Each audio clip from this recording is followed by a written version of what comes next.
Hey guys, welcome back to another video here on Toned In Entertainment, where we love pop culture. Now, I'm not afraid to say it, growing up as an 80s kid, yeah, we were extremely lucky because in my opinion, I believe that we had the best options when it came to cartoons. From He-Man to Thundercats, Transformers, and G.I. Joe. And of course, once these properties would reach the popularity that they did, Hollywood would do what they do best, and that's to cash in and bring them to the big screen. Now, will you feel like you're on a ride along with some real American heroes, or should this movie just be slaughtered? Let's get on with my movie look back review of G.I. Joe the movie, released back in 1987.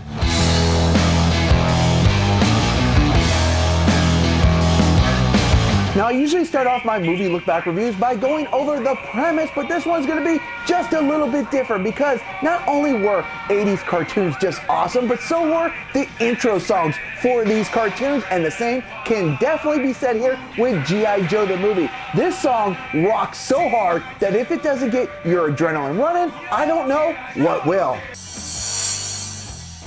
Now, Cobra wants to take over the world. Yeah, I know, big surprise here, but this time he has the help of some slithering new friends, and he believes if he can get his hands on the Joe's broadcast energy transmitter, or BET, he can use it to turn the humans of the world into pathetic weaklings.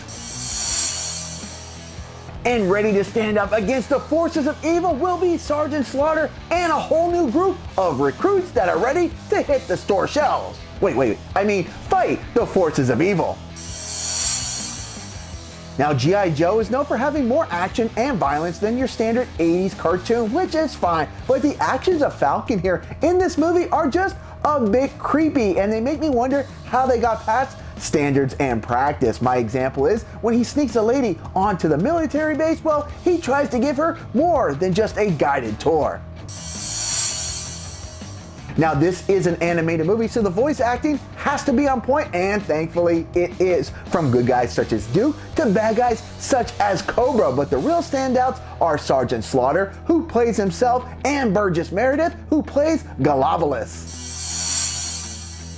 Now, I think going into this movie, many of us always wondered, what does Cobra Commander look like under that uniform? And here in this movie, well, we're going to get some revelations about his past. We're going to learn about a place called Cobra Law. We're also going to learn about an accident that not only disfigured him, but we're going to see the end results.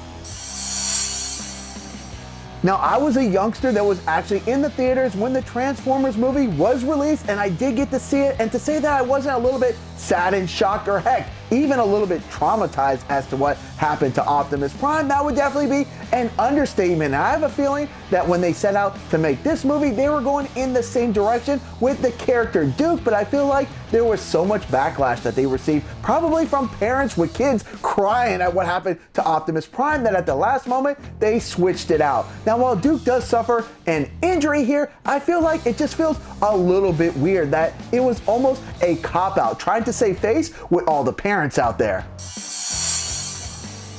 Now, do I recommend G.I. Joe the movie? Yes, I do. While I just nitpicked on what they did with the Duke character, really, that's the only flaw that I have with this movie. Everything else in this movie completely rocks, from the music to the story to the voice acting. If you're a fan of G.I. Joe, you should definitely watch this movie, whether you watch it back as a kid or you've never seen it before.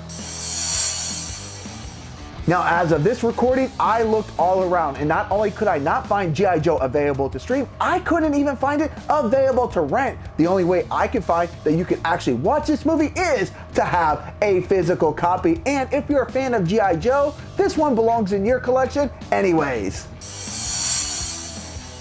Now, on a scale of 1 to 10, I'm giving G.I. Joe the movie a 9.5 out of 10. I had so much fun going back and watching this movie. It was definitely a fun trip down memory lane, from the awesome opening credits all the way to the very end. If you're a fan of G.I. Joe, whether you've read the comics or seen the TV show, this movie is a must watch. And even if you're just a fan of 80s cartoons and you've never watched too much G.I. Joe, I think you could jump right into this movie and have an absolute blast. The only thing holding it back from me giving it a perfect big 10 is the Duke scene. Had they done something a little bit different and more creative, this movie could have got a perfect 10. I love this movie that much. All right, guys, have you ever seen G.I. Joe, the movie? And if you have, what are your thoughts? Comment down below. And guys, if you like movie look back reviews like this, make sure you stay tuned in here to Toned In Entertainment for future videos. Subscribe to the channel. Do it. Go now. Do it now.